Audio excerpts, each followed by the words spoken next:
Hello, parents. How are you guys doing today? This is our weekly parent video for September the 18th. This week it went by really fast. It went by really, really fast and exciting. With every day, with every week, I'm beginning to learn more about your students and enjoying my time with them. They're beginning to be highlights of my day, which is just a wonderful time, especially with where we are right now. Um, as far as grades, let's go ahead and just get into grades.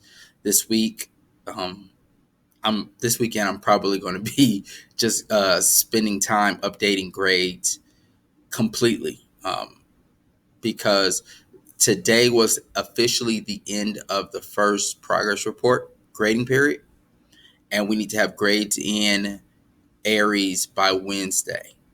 So if you guys are keeping up with your students' grades via parent portal, by Monday of this next Monday or this coming Monday, those grades that will be in will be the same grades that will appear on their progress reports.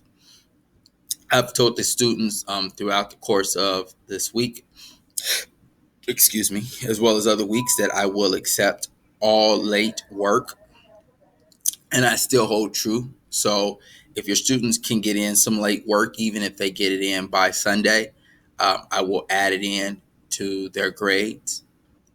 If you notice that the grades are lower than your expectations, I understand, and we can still get them up, because even though the progress report grade period concludes this Friday, I will still accept late work that has already been assigned, and it can retroactively pick up their grade. So, if we have to tag team your student to get their grades where we need them to be, let's do that. I'm totally okay with that.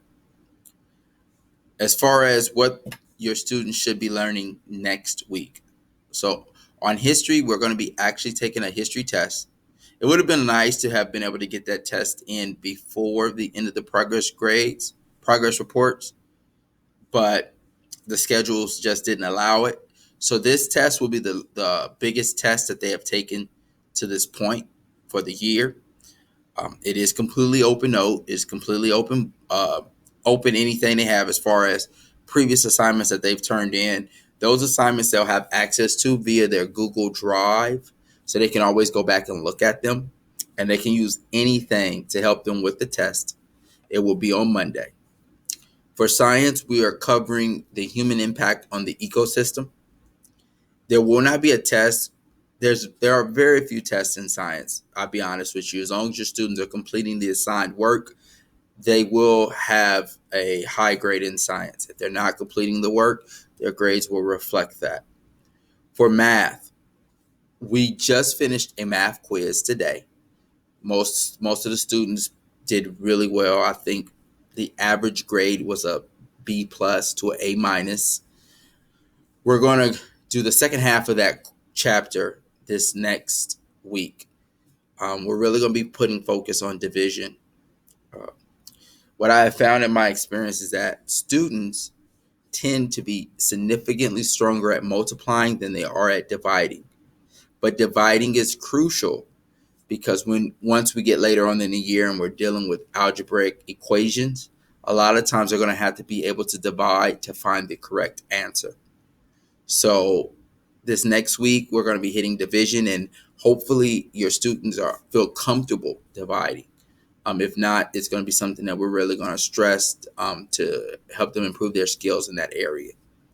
For language arts, they have already started this week writing a narrative essay.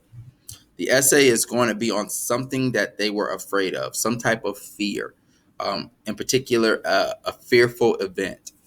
Um, each student has been working on developing the topic and talking about the story.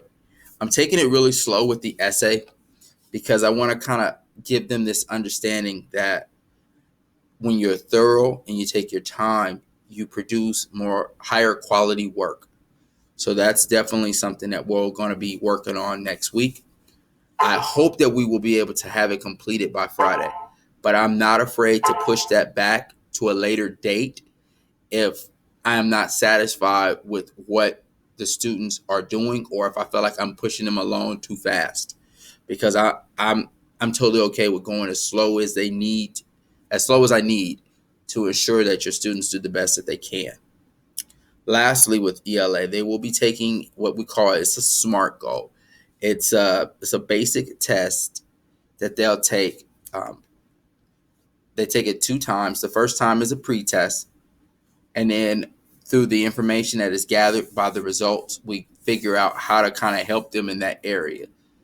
And then they'll take a post-test, and the post-test actually will go into the grade book. The test will center around figurative language. Can the students read something and tell if it's a hyperbole or a simile or a metaphor that's being used? Personification. That's what the test is going to be on. The students do not know that they're taking it because it's a pre-test, and I just want them to. I just want to see where they are. So no matter how they score on it, it won't hurt them, or it won't help them either, unless they score perfect. What I normally do is, if a student scores a perfect on the pre-test, I don't make them take the post-test because they clearly understand the material, and I just don't see the point of making them double up for no real reason. Uh, with that said, that's pretty much what we're looking for with grades and what the curriculum will be coming up. Now, the week after that is conference week. So with our conference week, it's normally a lot different. You guys would come to the cafeteria. You would meet with me. You would meet with your students' PE teacher as well as their elective teacher, and you get a kind of understanding of how your student is performing through the first 5 weeks of the school year. Of course, with distance learning, that's not possible. So on Monday or Tuesday, most likely Monday, I'm going to be sending out a sheet via email and text on times in which I would like to meet with you, or times in which you would like to meet with me. And you'll just reply back with your desired time. And that will be our conference schedule. And we'll probably meet somewhere between 5 to 15 minutes. And we'll discuss your student as far as how they're performing in the class. And this is also a great time for you to voice any concerns that you may have with maybe how your student is learning, maybe how I'm instructing them, how they are handling being in school but yet being at home. And the whole point is that me and you can be on the same page about how your child is doing and the expectations that we both have for your child throughout the rest of the year. So I'll be sending that out on Monday. I hope that you guys will all receive it. Um, but that's it. I don't know if there's much else to talk about. I feel like I've spoken for long enough. Once again, thank you so much for making sure your children make it to the Zoom sessions, and I really enjoy them. They're good. They're a good group. So with that said, I hope you have a wonderful weekend. Signing off. Bye bye.